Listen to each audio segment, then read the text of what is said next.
Deus é bom, maravilhoso. Vamos orar um pouco mais? A oração está sempre em ordem. Feche seus olhos. Louvado seja o nome do Senhor. Deus, muito obrigada pelo privilégio e a oportunidade de estarmos aqui hoje para ouvir a Tua voz. Ó Pai, eu recebo a oração que foi feita sobre a minha vida, porque foi feita por alguém que tem autoridade sobre mim. E eu creio, ó Pai, que o Senhor é comigo nessa noite, porque eu sou Teu vaso, mas sou pequeno e sou de barro, Senhor. Por isso, em nome de Jesus Cristo, que o Senhor venha falar, trazer a revelação da Tua palavra a todas as pessoas que estão aqui. Que elas se sintam atraídas pela Tua presença. Que as palavras que saem dos meus lábios, Pai, sejam palavras que o Senhor as colocou. Porque assim é que eu me dispus nessa noite. Pai, em nome de Jesus Cristo, eu peço que o Senhor repreenda o ladrão da semente nessa noite. E em nome de Jesus Cristo, leva as nossas mentes cativas ao trono do Senhor. Para que possamos entender tudo aquilo que o Senhor tem para nos dar nessa noite. Nós glorificamos o Teu nome. Te damos graças. Te agradecemos em nome de Jesus. Amém? Glória a Deus. Podem se sentar, por favor? Eu vou ler o texto, ele é um pouquinho extenso, então eu prefiro que vocês prestem bastante atenção e que estejam à vontade. Amém? Vamos abrir pelas nossas Bíblias no livro de 1 Reis, no capítulo 19. 1 Reis, capítulo 19.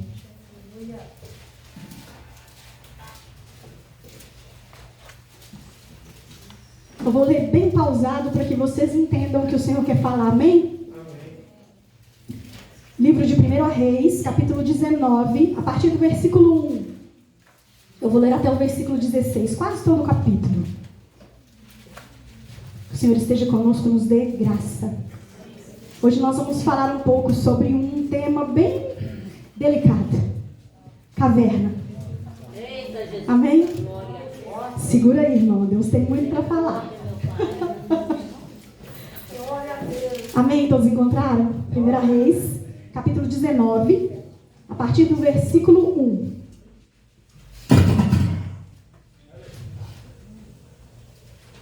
Aleluia. Glória a Deus. Diz assim a palavra do Senhor.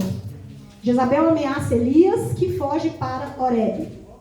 E Acabe fez saber a Jezabel tudo quanto Elias havia feito, e como totalmente matara todos os profetas à espada.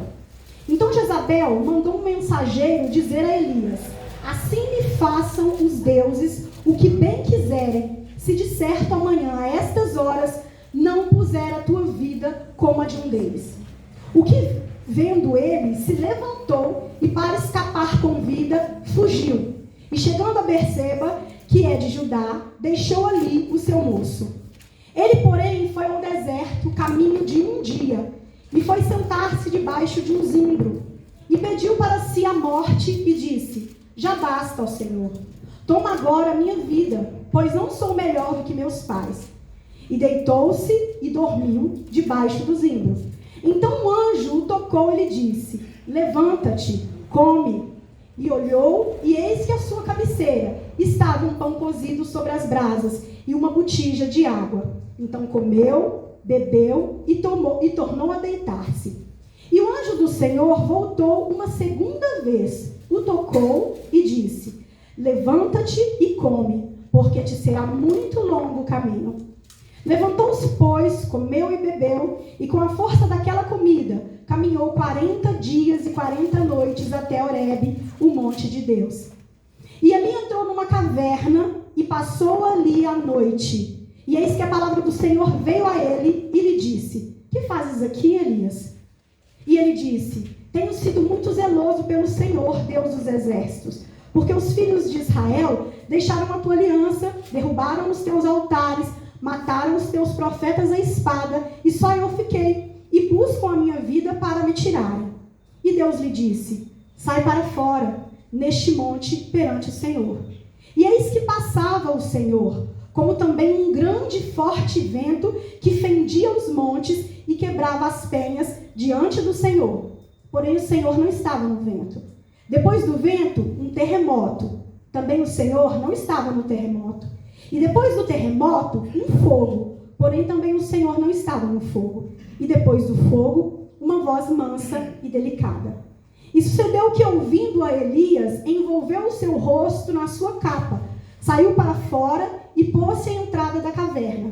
Então veio a ele uma voz que dizia: dizia: "O que fazes aqui, Elias?" E ele disse: "Eu tenho sido em extremo zeloso pelo Senhor, Deus dos exércitos, porque os filhos de Israel deixaram a tua aliança, derrubaram os teus altares, mataram os teus profetas à espada, e só eu fiquei, e buscam a minha vida para me atirarem."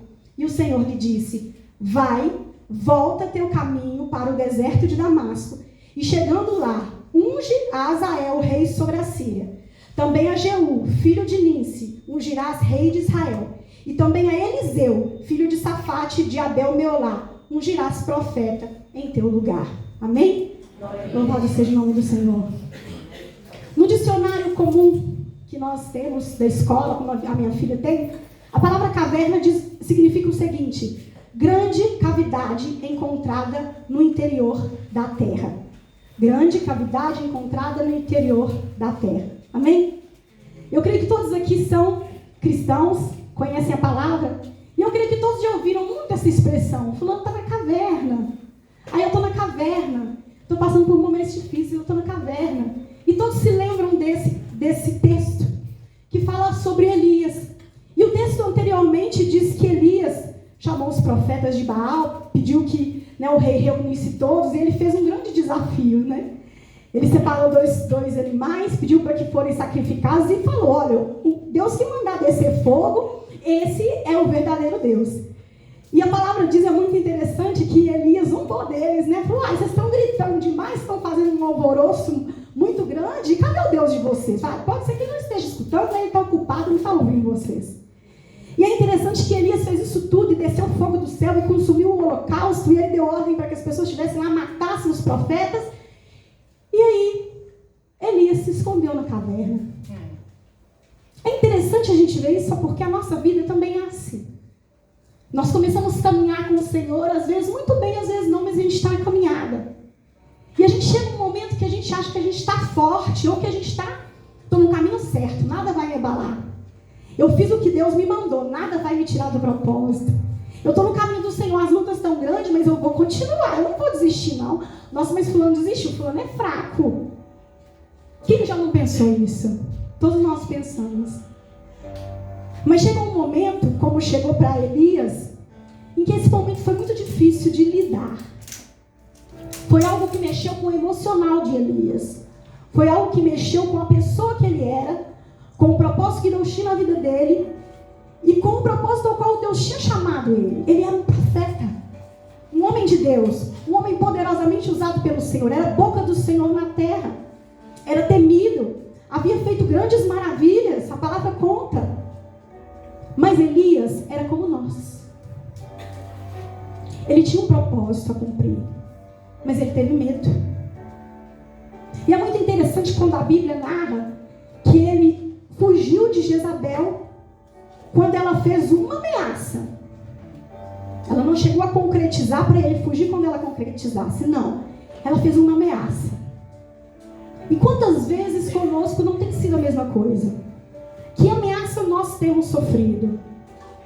Que palavra é essa que alguém fala e que nos leva a pensar em desistir? Que palavra é essa que alguém lançou sobre a sua vida? Que circunstância é essa que você viveu ou tem vivido que te levou a pensar: eu vou desistir? E é interessante, irmãos, acho esse texto maravilhoso, porque Elias foge. Eu creio que mais ou menos ele sabia, não sabia para onde ele ia. Mas o que eu acho maravilhoso nesse texto é porque Deus sabia exatamente aonde ele ia parar. Sabe por quê? Ele é um homem de Deus. Ele vivia de acordo com a palavra de Deus. Ele era um homem que fazia milagres, porque ele era a boca do Senhor nessa terra. Então, eu creio que quando ele sentiu no coração a ameaça, e que ele se sentiu constrangido, que ele se sentiu acuado, vamos dizer, a palavra seria essa. Eu creio que o Senhor já deu ordem aos anjos dele para guardar a vida de Eliseu. Glória a Deus. E é interessante que ele foge, ele caminha, e ele se deita debaixo desse zimbro. E eu acho muito interessante que quando nós estamos na caverna, quando nós estamos a caminho, porque a caverna não acontece do dia para a noite, nós fazemos assim como Eliseu. Nós começamos a caminhar do lado oposto do que Deus nos colocou. Nós começamos a andar para trás. Porque nós temos a impressão ou a falsa convicção de que nós vamos conseguir fugir de Deus. Porque caverna, como diz o dicionário, é uma grande cavidade debaixo da terra. Então eu creio que Elias deve ter colocado no coração dele: olha, eu não quero saber de mais nada. Eu não quero conversar com Deus. Eu não quero que Deus fale comigo, como a gente às vezes fala. Eu não quero que o profeta venha me revelar nada. Eu não quero que o meu pastor venha me falar nada. Eu não quero que o meu irmão chegue perto de mim e me dê nenhuma revelação. Eu nem vou ler a Bíblia porque eu não quero que Deus fale comigo. Não acontece assim? Aí eu não quero nem escutar louvor, porque se eu escutar louvor, eu sei que Deus vai falar comigo. Eu vou ficar na caverna. Mas eu acredito que Elias não sabia, ele conhecia o Senhor, mas eu creio que ele não sabia que Deus ia fazer o que fez. Porque assim que ele se deita debaixo do zimbro, o que é que Deus faz? Manda os anjos servirem ele. Glória a Deus. E Deus manda mais de uma vez. Deus manda o anjo e fala: levanta-te e come. Sabe o que Deus quer dizer com isso na palavra dele? Que aonde você estiver, como diz o Salmo 139, aleluia, o Senhor te vê. O Senhor está com você. Glória a Deus. E o melhor, Ele permite que você vá onde você quer. Porque Deus permitiu a Elias ir até aquele lugar onde ele estava. E Deus permitiu ainda mais. Deu a ele comida. Olha, levanta-te e anda, porque o teu caminho vai ser longo. E eu achei tão interessante quando eu li hoje essa palavra, que eu falei assim: Deus, a gente lê tantas vezes a Bíblia, mas a revelação vem do Senhor. E eu nunca tinha parado para pensar que Deus sabia exatamente até onde Elias ia. Fala: levanta-te e come, porque te será muito longo o caminho. É o que Deus fala conosco. Sabe o que Deus fala conosco? Eu quero fazer uma pergunta a vocês, não precisa levantar a mão, só pense. Quem de vocês nunca escutou isso quando está num problema muito difícil? Espera mais um pouquinho. Vocês já escutaram isso? Vê um profeta e fala com você: olha, Deus manda te dizer. Espera mais um pouquinho. Aí você fica pensando: Deus, que pouquinho é esse? São 40 dias e 40 noites no deserto que eu vou ter que atravessar. Espera só um pouquinho. E dói, não dói, irmãos? Porque a gente fica desesperado, é a palavra certa. O que de Deus é grande. Eu não estou falando que a gente perca a nossa fé, porque Elias não perdeu a fé dele, eu tenho certeza nisso. Porque senão ele não teria caminhado 40 dias, 40 noites num deserto, um homem sozinho naquele tempo. Ele sabia o que ele estava fazendo. Ele podia não saber aonde ele ia parar, ele estava atormentado, mas ele tinha fé. E ele foi. E a palavra de Deus diz que ele entrou na caverna. E ele passou lá uma noite. E eu fiquei pensando e perguntando ao Senhor: Deus, depois dele caminhar 40 dias e 40 noites, o que ele falou com o Senhor? Irmãos, é impossível para um ser humano você caminhar sozinho, seja uma caminhada de 1 hora ou caminhada de 40 dias e 40 noites, e você não falar.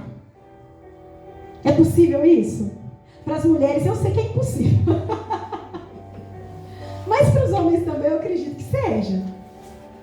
Você está sozinho, ele pode não ter murmurado, mas ele questionou o Senhor. Mas o interessante é que Deus fez com ele igual faz conosco. Eu tenho certeza que Deus ficou calado. Pela circunstância que foi apresentada logo em seguida. E eu fico imaginando o que Elias teria perguntado ao Senhor. Eu acredito que deva ser mais ou menos assim: Deus, o Senhor não está me vendo, não? Deus, o Senhor não está vendo o que eu estou passando? O Senhor não vai fazer nada, não? Tem anos que eu te sirvo, tem anos que eu estou na igreja, tem anos que eu estou buscando, que eu estou esperando o Senhor me responder. E agora você deixa uma pessoa de fora me ameaçar? Uma pessoa que nem crente é? Lançar sobre mim uma palavra, Senhor, que foi direto ao meu coração, que fez uma ferida.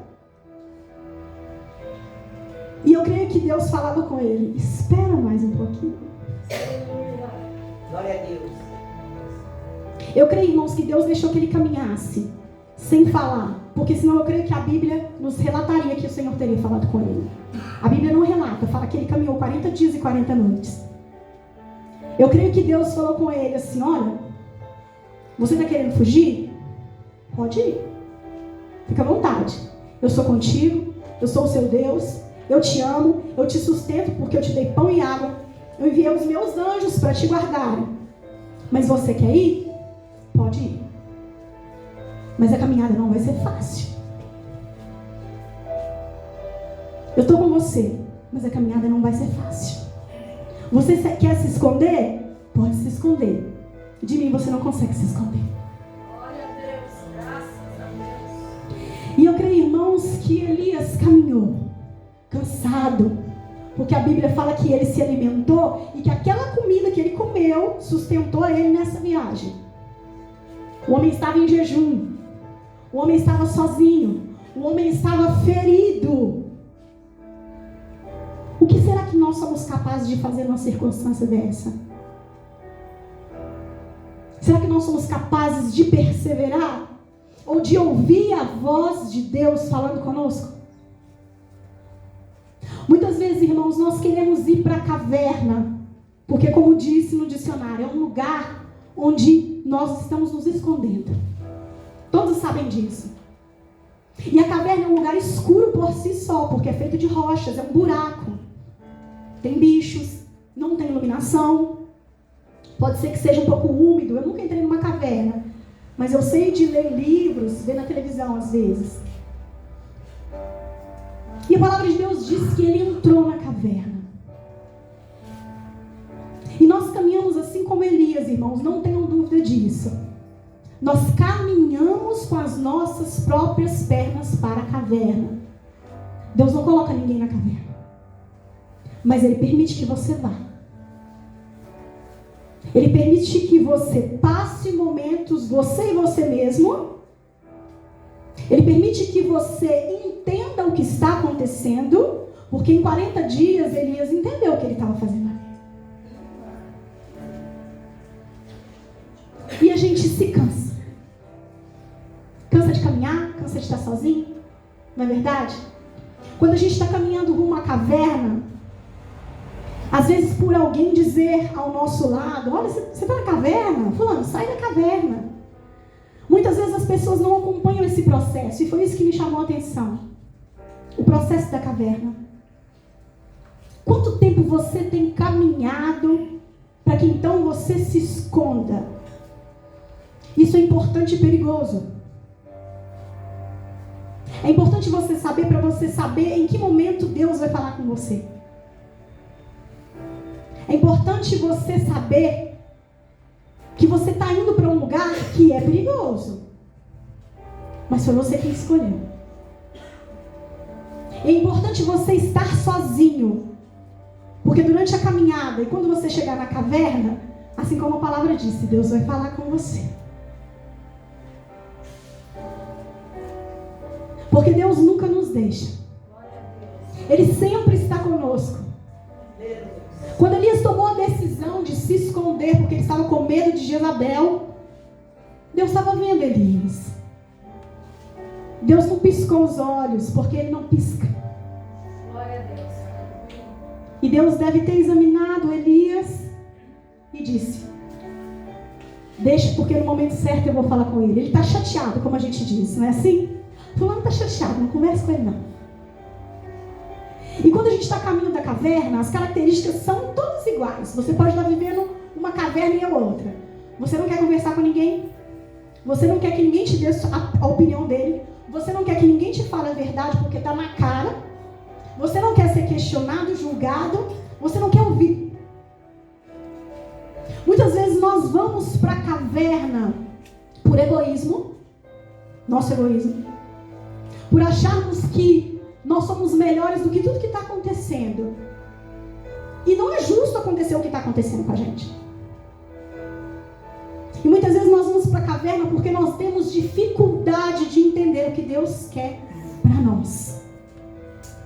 Porque a gente quer do nosso jeito. Deus, eu quero te servir, mas tem que ser do meu jeito. Tem que ser do meu jeito. Deus, eu quero fazer parte do ministério de louvor, mas tem que ser do meu jeito. Olha, assim, eu quero fazer parte do ministério de dança, mas vai ter que ser do meu jeito. E Deus vai te dar corda. Deus vai te dar corda. E aí chega esse momento que você se cansa. Fala, eu não quero ouvir mais nada. Eu não quero ouvir pregação. Eu não vou contar meu problema para o pastor, porque eu não quero que ele se intrometa na minha vida. Eu não quero abrir a palavra, como eu disse, porque eu não quero que Deus fale comigo. E ai do profeta que chegar até a mim. Eu não aceito. Deus, eu não aceito, não quero que ninguém chegue a mim e fale nada. Porque nós temos medo da verdade. Todo ser humano é assim. Todo ser humano é igual nesse sentido, irmãos. É difícil você ouvir algo sobre você. Uma verdade que está em você, mas que você não acredita. É difícil você ouvir uma verdade que está em você, você até vê, mas que a outra pessoa pode... Não, outra pessoa não pode perceber isso em mim, não. Só eu posso ver os meus erros. Vamos supor assim. E aí você é confrontado o dia com essa sua verdade. Com essa sua maneira de achar que você deve fazer as coisas. Com essa sua maneira de achar que você sente de um jeito, então as coisas têm que ser do seu jeito. Da sua mania de achar que o mundo gira ao seu redor, então você é mais especial do que a pessoa que está do seu lado. É um confronto a caverna. Como eu disse, é um lugar escuro. É um lugar que não tem luz, né? É escuro. É úmido. É longe. Você está sozinho. É o momento de você com você. E a caverna, irmãos, muitas vezes, ela demora para chegar. Tem um processo. Acho que Deus pensa assim, eu vou ver se ele desiste no processo. Porque se ele não desistir agora, vai desistir depois.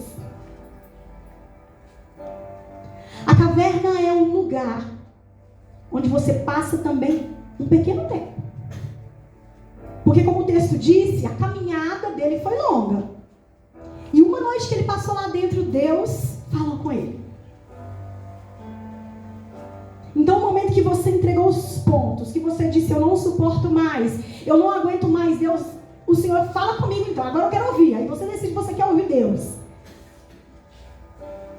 A hora que você se coloca em silêncio, que a sua alma acalma, Deus fala com você. E é interessante que Deus fala com Elias de uma maneira muito peculiar. Deus diz assim, que fazes aqui, Elias? Gente, para que Deus ia perguntar isso? Deus está cansado de saber o que ele estava fazendo ali. Não é verdade? É Deus te dando corda. O que você está fazendo aqui, pastora Maria? O que você está fazendo aqui, Mateus? Deus está te perguntando, o que você está fazendo aqui? Aleluia. Esse lugar é escuro. Está frio.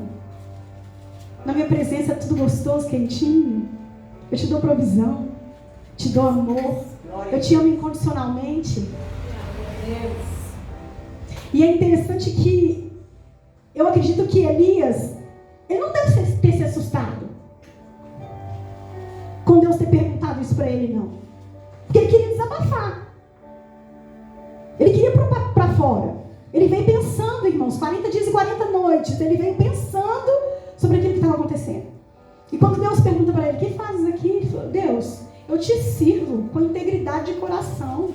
Mataram todos os profetas, só sobrou eu. Eu tenho te servido. Senhor, eles ainda querem me matar. Quando a gente quer desabafar, né? Quando você já está no seu limite e alguém pergunta, a gente acaba às vezes falando até com quem não devia. Você despeja tudo. Aí você respira. Pra que eu falei? É a primeira frase que vem na mente da gente, não é? Pra que eu falei? Por que eu não fiquei calado? E aí a Bíblia cita algo muito interessante. Que Deus fala com ele, sai para fora, neste monte, perante o Senhor. E aí fala que ele saiu. Aí fala que veio o terremoto, veio o vento, veio o fogo, e Deus não estava nisso. Sabe o que quer dizer isso, irmãos? Eu perguntei a Deus, Deus, o que você quer dizer, Elias? Deus não fala do jeito que a gente quer, não. Glória a Deus. Você está esperando que ele te dê uma bronca? Que ele te bata? Que ele te coloque de castigo? Igual a gente faz com criança. Ele não faz assim, não. E aí você fica nervoso. Você queria que Deus te batesse. Igual a mãe faz com o filho, não é? Muitas vezes. Ela te dá uma chinelada. Acabou a ira. Muitas vezes a gente gente quer que Deus corrija a gente assim, porque a gente acha que acabou. Acabou o meu problema. Deus me corrige, acabou. Aí eu creio que Deus falou assim: não é assim não, Elias, calma aí. Você não quis vir pra cá sozinho? Agora você vai me ouvir. Essa glória. E eu acho lindo porque o Senhor pergunta novamente para ele, depois que ele desabafa: o que faz aqui, Elias? Com aquela voz mansa, doce, amável do Senhor: Deus. o que você está fazendo aqui, missionário? Glória a Deus. O que você está fazendo aqui, Margarida? Na caverna sozinha. E nós, seres humanos, somos questionadores. Elias deve ter pensado: o que eu vim fazer neste lugar? Glória a Deus. O que eu estou fazendo aqui? Eita glória. Deus, por que eu vim parar aqui? Aí os mais desavisados falam assim: nossa Deus, mas você poderia ter colocado impedimento. Irmãos, fala sério. Tem gente que pensa assim: ah, mas se não fosse para eu ir, Deus teria colocado impedimento. Irmãos, ele não pediu a Deus opinião não para ele ir para a caverna, não. Pediu? A Bíblia fala que ele foi, ele fugiu. Ele não parou para orar. Ele não pediu permissão do Senhor. Ele não perguntou para onde ele ia. Ele simplesmente reclamou. Ele estava cansado. Ele queria desistir. Mas Deus é tão maravilhoso que Ele nos permite ir até a caverna, para que lá nós possamos descobrir quem Ele é. Para nós descobrirmos quem é Deus na nossa vida. Que Ele não é só o Deus que fez fogo descer do céu. Que Ele não é só o Deus que permitiu que todos os profetas de Baal forem mortos. Que Ele não é o Deus, somente o Deus que multiplicou a farinha e o azeite na casa da viúva. Glória a Deus. Deus quer que a gente veja cada dia mais quem Ele é.